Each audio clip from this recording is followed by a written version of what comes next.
Programang ito ay rated SPG, striktong patnubay at gabay ng magulang ang kailangan. Puro palpak ang mga plano ni Roberto.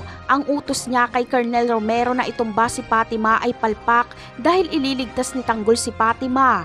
Habang ang utos naman ni Roberto sa mga Red Phoenix na itumba si Santino at bawiin si Erica ay palpak din. Mapapas lang kasi ni Santino si Edwin kaya makakatakas sila Santino. Kaya naman, dahil 24 oras nang hindi nakakauwi si Erica, ay magsasampa na ng kaso si Roberto kay Santino ng kidnapping. Ibabalita ito kaya malalaman ng mga tao. Kaya mas lalong liliit ang mundo nila Santino. Magbibigay pa ng reward si Roberto sa kung sino ang makakapagturo ng pinagtataguan ni Santino at Erica. Kaya bukod kila Lucio, ay tutugisin din sila Santino ng mga pulis. Kaya wala nang tatakbuhan si Santino. Dito ay kukumbinsin siya ni Erica na lumapit kay Tanggol at humingi ng tulong.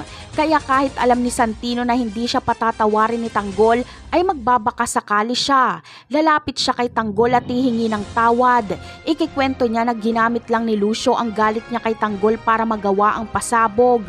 Papatawarin naman ni Tanggol si Santino. Maiintindihan niya ito dahil bata pa ito, kaya mapusok pa at madaling mauto. Samantala, ngayong ipinakilala na ni Marites sa mga gerero na isa siyang gerero ay magdudulot lang ito ng panibagong gulo. Dahil sikretong ipapapas lang ni Roberto si Marites nang hindi alam ni Don Gustavo. Ayaw ni Roberto na malaman pa ng publiko ang tungkol sa bastardang gerero dahil kahihiyan ito at baka ito pa ang maging dahilan ng kanilang pagkatalo. Napakarami pa nating dapat abangan sa mga susunod na episode. Paalam!